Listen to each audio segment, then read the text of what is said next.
das divindades, da magia divina, mestres, mestras que aqui se encontram.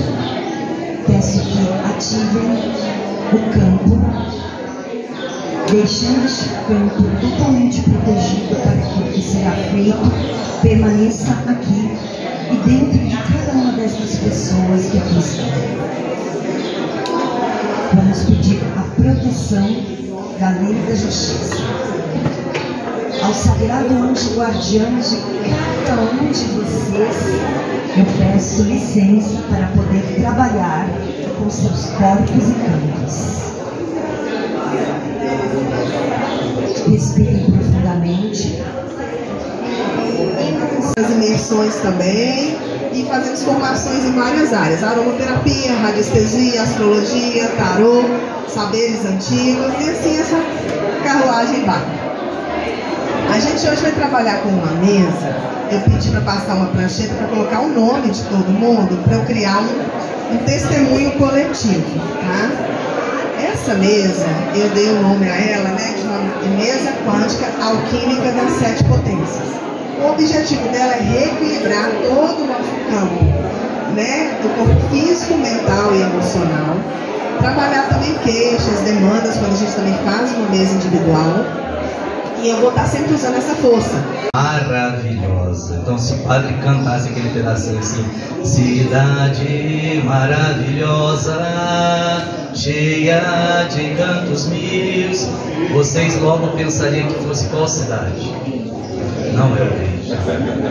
A cidade se chama Três Pontas. Eu sou Três Pontas, fruto de Milton Nascimento, um pouco por aí mesmo. Tive a grata alegria de conviver com aquele que o criou, o Sr. Josino, também a mamãe, que muito prontamente acolheu o Milton Nascimento, porque na verdade ele é um carioca, né, provindo do Rio de Janeiro, porém criado ali naquelas lindas terras cafeeiras de Três Pontas. Então provém de uma família muito simples, humilde, trabalhadora, pessoas que desde cedo o papai ensinava que para a gente edificar a nossa vida nós não podemos temer ao trabalho. E diante desta simplicidade eu aprendi que o que vale a pena na vida do ser humano é amar e servir. Quando eu recebi o desafio, né, desse lindo e belo convite de estar com vocês para falar um pouquinho sobre a mística, eu me perguntei: Senhor, como seria eu dizer não, sendo que o que eu aprendi na minha vida é amar e servir? Conduza-me e que através das minhas pobres e insignificantes palavras que eu seja capaz de ao menos tocar no coração de alguém. E para iniciar este momento eu vou dispensar todo qualquer tipo de biografia cientificamente falando, porque tem um autor e compositor de uma canção, eu poderia dizer da música popular religiosa, que é o Padre Zezinho, talvez conhecido por muitos aqui. Eu tive a grata alegria de tê-lo também como professor de Mariologia, quando ele cantava: filosofia não me deu sabedoria. E é isso. Por mais que eu possa estender a vocês aqui um pequeno ato da biografia da minha vida, sobretudo a cientificamente falando, eu diria a vocês que quanto mais estudado ou estudo eu estudei, talvez menos conhecimento eu adquirisse, este eu não for capaz de aplicá-lo na minha vida. Já que eu vou pedir perdão, Senhor, porque esse é o cachorro do padre. Então, onde o cachorro grande está, o cachorro pequeno também está. Esse cachorro do padre é triste. Mas, gente, para começar a falar um pouquinho com vocês, quanto tempo eu tenho? O padre vai utilizar de uma canção e vocês vão falar: mas que absurdo! Começar uma música dessa, um misticismo, que o senhor vai falar da mística religiosa. E aí eu espero que depois vocês compreendam. E eu pediria a ajuda de vocês também.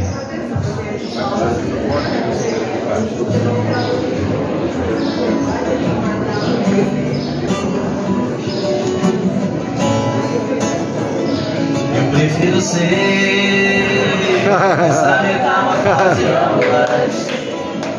Eu prefiro ser essa metamorfose ambulante. Eu prefiro aquela melodia formada solitude. Eu prefiro aquela melodia formada solitude. Eu quero dizer, agora o ponto do que eu disse antes. Eu prefiro ser essa metamorfose ambulante. Eu prefiro aquela velha ovelha formada sobre tudo. Eu prefiro aquela velha ovelha formada sobre tudo. Sobre o que é o amor, sobre o que eu nem sei quem sou. Se hoje eu sou estrela, amanhã se apagou. Se hoje eu te odeio, amanhã lhe tenho amor. E tenho amor, e tenho horror, e faço amor, eu sou amor. É chato chegar a uns objetivos do instante. Eu quero viver nessa metamorfose ambulante. Do que tem aquela velha opinião formada sobre tudo. Junto! Do que tem aquela velha opinião formada sobre tudo. Eu prefiro ser essa metamorfose ambulante. Eu prefiro ser. Tem paranormalidade, uma série de coisas. No momento ele está entrando na puberdade, então ele está querendo se... A sua história é muito interessante, eu acho que todo mundo quer ouvir. Levanta e vai falar no microfone, eu acho que é uma coisa interessante para todos ouvirem.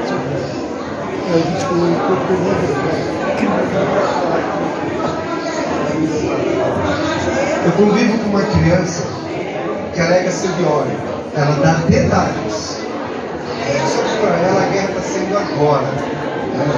Ela odeia essa política. E eu conheci alguns através dele, né? Pessoas informadas. Ela está entrando na puberdade, vai fazer 13 anos agora. Está querendo se desligar. Tem cortar o filho, uma série de coisas. O que eu estou notando é que muitas crianças, que eu tirei como exemplo, têm consciência da sua origem, mas quando chega a determinada idade, se desliga completamente da sua origem, vai ter experiência humana, vai tomar muita paulada, aliás eu falei isso para ele, para voltar mais tarde consciente da sua missão. O que dizer para isso sobre isso? Olha, a gente vive um sistema matrix holográfico, né? E esse sistema matrix holográfico em breve vai cair, né? E a tendência desse sistema matrix holográfico é inutilizar essas crianças, quer dizer, elas têm que crescer, estudar, escolher uma profissão, uma faculdade, fazer a faculdade, depois começar a trabalhar. Quer dizer, ela não pode escolher outra coisa, porque geralmente engenharia, medicina ou... Saber se vocês fazem voluntariado. A gente estava fazendo, tá? Só que a gente deu uma parada, porque houve um problema da gente ter que mudar de lugar. Né? A terra que a gente estava era arrendada. E aquelas histórias dos ataques para que as coisas não aconteçam. Né? Os negativados eles fazem o possível para que as coisas não aconteçam. A terra, como era arrendada, a esposa do proprietário teve 3 ataques cardíacos e não desencarnou. E ele precisava do dinheiro para fazer o tratamento. Ele chegou para mim e falou assim: olha, infelizmente vou ter que vender, e minha esposa infartou 3 vezes. E eu vou ter 3 vezes. Né? Uma pessoa infarta 3 vezes, rapaz, foi a segunda. O primeiro o médico falou que era apenas um mal-estar. Né? Mas é isso. A tendência do outro lado é não deixar a gente fazer as coisas. Vocês, por exemplo, devem ter vários projetos aí que vocês não conseguem deslachar porque o outro lado segura. Ele segura mesmo. Ele dá um jeito de colocar uns dos outros. Geralmente pega essas pessoas com a mente fraca. Ah, esses são ótimos, porque dá para jogar contra você. Quando você vê, você está segura na tua frente, cortando tudo. Não pode, porque isso aqui é meu, isso aqui é isso aqui é aquilo. Né? Minha esposa infartou. Gente, eu vou mais um.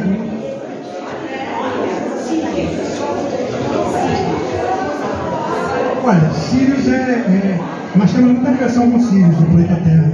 Né? Os Atlantes vieram de Sírios. Né? Eles trouxeram inclusive corpos de Sírios. Né? Porque a Terra já estava mais ou menos equilibrada. Então eles trouxeram corpos de Sírios para encarnar aqui. E formaram uma gigantesca civilização. Segundo as minhas pesquisas, São Tomé era uma cidadã atlante. Há 35 mil anos atrás. 35 mil anos atrás. E muitos deles que viviam aqui passaram por uma transição planetária, que o planeta ficou inabitável e eles foram para onde? Para embaixo da Terra. Aonde? São Tomé das Letras, Luminárias e Carrancas.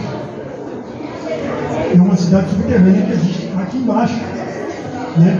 Que geralmente foi de onde veio o ser que falou com o escravo João Antônio. Ele colocou, ele se chamou de Sumé, mas eu acredito que Sumé seja uma ordem, não seja um ser. É como se a gente vai assim, por exemplo, você vai no centro aqui, aí baixou um Exu, tranca a Rua das Almas, vamos dizer assim. O mesmo ser, Exu, tranca a Rua das Almas, não é o mesmo ser que incorpora lá no Rio Grande do Sul. É uma linha, é uma linhagem, né? É uma egrégora, né, de vários seres. Eu acredito que os sumés são egrégoras também de vários seres que entraram em contato com a humanidade, o mundo inteiro. Bom, gente, queria agradecer por vocês. Mais um festival, 11º de novo, se Deus quiser. Se o mundo já estiver aí normal comentário, e eu sei não, viu? Os próximos 5, 10 anos vão ser alucinantes. Né? Espero encontrar vocês aí numa estação dessa, ou numa nave gigante dessas aí, né? Ou, sei lá, numa estação orbital. Né? Provavelmente a gente vai se encontrar por aí. Né? E eu queria agradecer a vocês. Né? E queria reforçar a ideia, né, de a gente fazer um ponto, né, com o pessoal do festival mesmo, né, essa estação do pessoal do festival, a gente vai conviver junto, plantar junto, criar medicinas, tem um monte de medicina para baixar dos pacientes. Eles falam, olha, tem muita tecnologia para baixar, mas não pode ser em qualquer lugar, tem que ser em lugares especiais. Inclusive eles falam que o contato deles na Terra não vai ser com os planetas. 6 anos, acho que eu sou mais velha. Tem alguém com mais de 76 aqui? Não, tá vendo? Sou mais velha, então tenho mais experiência que vocês, tá? Pelo menos isso. E sou psicóloga clínica. E eu tenho. Olha, essa terra é doida. Eu não tenho a erudição do Arnaldo, eu não tenho o carisma do padre Robson, que eu amei de paixão. Mas eu vou abrir meu coração, vou falar o que eu sinto, que eu acho que é o mais fácil. Porque eu tive muita vida, muito tempo e muita coisa que fiz. O Jackson, no começo, o padre Robson, ele falou assim: eu fui criado numa igreja, numa casa católica. Tá chegando minha bruxona. Essa é a bruxona maior de São Paulo, hein? É a Tânia Mónica. Eu sou a sombra da minha filhota. É a bruxinha. Bom, então, é uma coisa meio estranha, porque eu tinha pensado, eu mesmo não penso muito quando eu vou falar, não consigo ficar programando muito, não. Mas eu tive assim, e de repente veio o Jackson e me fala da igreja católica. Eu lembrei que eu fui criada numa escola de freira. Eu fui filha de Maria, sabe que é isso? Aquela usa aquela coisa azul, quando casa tem que cortar. Eu cheguei a ser isso. Sabia disso? Você também? A outra puxona aqui que foi filha de Maria. Eita, nós. Assim? Tá melhor assim? Ficou alto demais, não? Tá bom? É estranho, deixa eu estranho aqui. Bom. Eu tinha um pai ateu e uma mãe espírita. Meu pai era completamente ateu e minha mãe ia nas coisas espíritas e me levava escondido. Então foi uma vida bastante diferente. Na escola eu tinha toda uma liturgia católica, em casa eu tinha um cara muito inteligente que ele era, mas era completamente ateu, ele desmontava qualquer pessoa. E minha mãe espírita escondida. Meu avô tinha o centro espírita em 1920, imagina o que é isso. Naquela época quase que ia para fogueira mesmo, né? Então, eu comecei a andar em tudo quanto era lugar, comecei a aprender em tudo quanto eram as coisas. E fui aprendendo, coisa e tal. Teve uma história do meu pai, vou contar para você, é muito interessante. Meu avô era espírita, meu pai era ateu, e ele não acreditava em nada. E ele desmontava o meu avô. Coitado do meu avô, era muito bonzinho, né? Ele era meu pai. Então, tudo que meu avô trazia de história, meu pai ia lá e desmontava. Aí um belo dia meu pai falou, meu avô falou assim, ó Luiz, é o nome do meu pai, não vai dar, viu? Eu não vou conseguir convencer você nunca, ele queria convencer de reencarnação, porque tinha história também. Então, vou fazer uma coisa, nós vamos combinar uma frase, e eu certamente vou morrer antes de você, porque eu sou bem mais velho. Quando eu morrer, quando estiver passando por uma situação meio complicada, alguém vai te falar essa frase e você vai saber que fui eu. Passou um tempo, coisa e tal, a gente até esqueceu da história. Aí veio a Revolução, meu pai era uma pessoa alta, teve problema, coisa e tal. Mas nisso ele já tinha entrado da eubiose. Que aliás, o João falou um montão de coisa que eu conheço da eubiose. Que eu fui na eubiose até, eu sou da série interna. Se bem que eu não fui muito mais, eu sou da série interna. E meu pai, passamos por aquela situação difícil da Revolução. E a gente estava passando por Vila Velha, onde tem toda uma história da eubiose. Estava eu sentada, eu tinha 14 anos naquela época, eu nasci em 49, não sei quando eu tinha por aí. Minha irmã tem 12 anos menos que eu, era pequenininha, dormindo no meu colo. Minha mãe dormindo pendurada na janela e meu pai dirigindo eu atrás. De repente, passando por Vila Velha, que era um lugar importante, principalmente para o meu pai, que foi um dos 3 da eubiose, minha mãe levanta a cabeça, olha para o meu pai e fala a tal da frase. Meu pai quase saiu da estrada. Ele saiu, encostou no acostamento do guarda-redes do poder e olhou para mim e disse assim, dormiu de novo, falou e voltou. Meu pai falou assim, era a frase do seu avô. Olha que coisa incrível. Dali eu comecei a entender uma coisa que era muito importante. Como é que se fala? As provas que são dadas são quando você já tem abertura para receber. Meu pai já acreditava nisso. Então, quando veio a resposta do meu avô, ele tinha ouvidos para ouvir, porque daí ele já entendia. E veio a prova mesmo. E minha mãe do meu pai falou, criança, criança, o que aconteceu? O que você falou? O que é, Luiz? Dormindo, não viu nada. Então, a gente vê umas coisas muito malucas, porque muitas vezes, quantas vezes a gente fica esperando que venha uma prova do céu, caída do céu? Será que a gente está pronto para receber? Sei lá. Às vezes eu acho que não. Bom, aí foi indo coisa e tal, fui criada também dentro da eubiose com a dona Helena. Eu estava na casa, não sei quem conhece a eubiose, alguém conhece? Bem, então, fui criada com a dona Helena, na casa da dona Helena lá em São Paulo. Então eu ia toda semana na casa dela, duas vezes lá, a gente estava com ela. Eu comecei a viver iguais, são muito, se não iguais, muito similares. Talvez é porque lá é Paranapiacaba, São Paulo, que tem uma egrégora linda. Eu tenho uma imagem do festival, de uma convenção lá. Ele estava conversando assim, em uns 10 minutos vem uma parede de nuvem e fecha a cidade. Quem já foi para Paranapiacaba, em 10 minutos, pessoal, de um dia de sol assim, em 10 minutos fechou. Então aquele papo de brumas de Avalon, que parece que você vai para uma outra frequência, outra dimensão, lá em Paranapiacaba acontece. E aí muda tudo. Então de uma coisa do sol potente queimando tudo, de repente você pega e está tudo nebuloso, tudo assim que você não enxerga às vezes 2 metros à frente. E aí você aprende com a luz e você aprende com a hora que a luz está ofusca, né? tá menos intensa. E aí você, e todas as fases têm encanto. E dentro desse lugar, desse espaço maravilhoso chamado Paranapiacaba, já há 20 anos, então só tem 10 anos a mais, que a Tânia promove, acredito eu que já é um dos maiores eventos do mundo, quando você fala sobre toda essa egrégora de bruxas, de autoconhecimento, de mistérios, né, o místico esotérico, e ela promove isso, e isso é fundamental, porque uma das formas hoje de nós fazermos a grande transição que o Arnaldo falou aqui, que todos já estão cientes, é a hora que você começa a entender o que está acontecendo. E para isso a grande mídia não vai mostrar isso. Quando a grande mídia mostra, ela coloca um monte de coisas para aparecer, para criar o contexto, mais divide do que agrega. E quando a gente tem eventos como esse, como o Festival Místico Esotérico e como a Convenção das Bruxas e Magos, o que você tem? Você tem esse grande encontro, essa grande integração, né? Então eu peço que todos recebam com uma calorosa salva de palmas a nossa irmã Tânia Glória.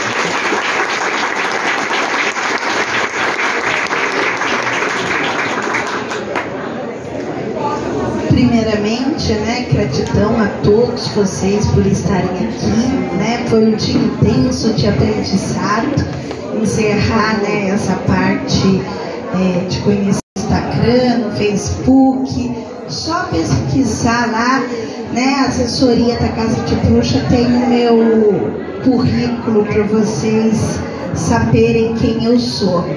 Hoje eu venho aqui falar sobre um tema que é a minha paixão, que é a bruxaria. E continuando as histórias, né, essas histórias malucas, ontem a Beth me fez uma pergunta, ela falou assim, mas qual que é a sua história, né?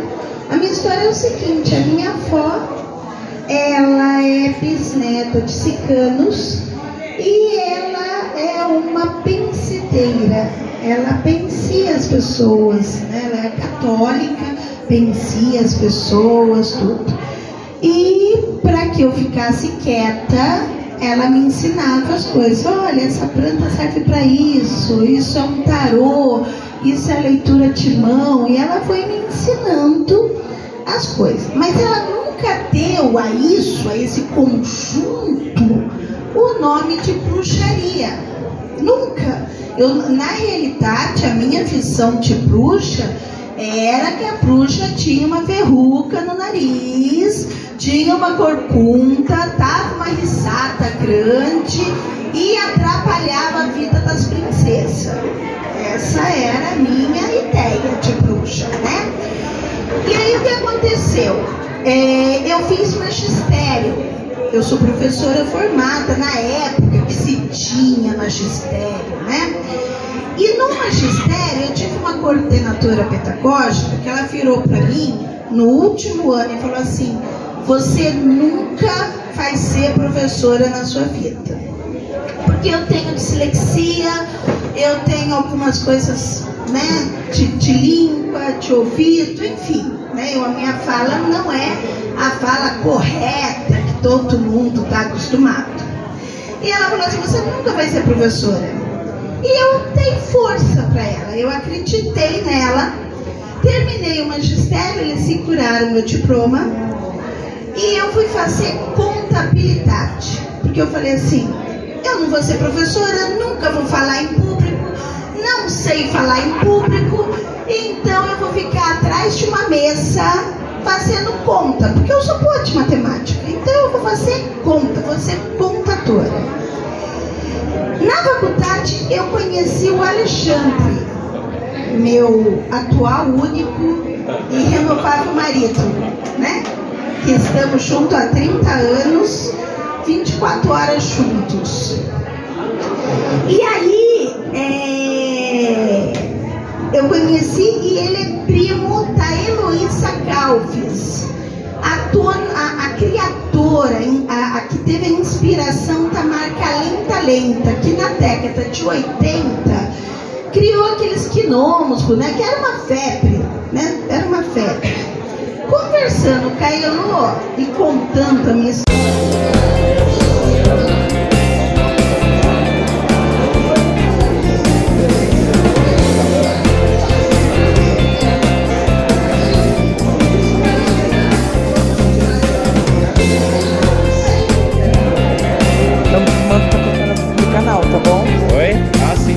Daí depois eu vou pegar o contato de vocês.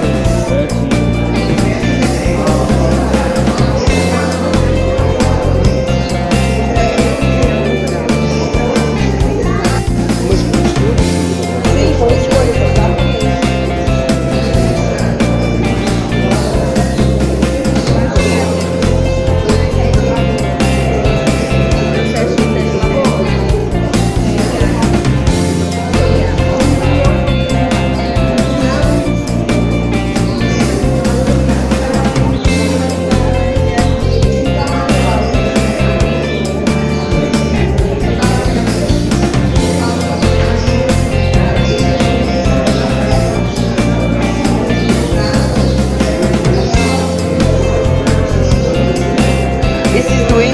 Faz também? Os duendes? Você faz também os duendes, né?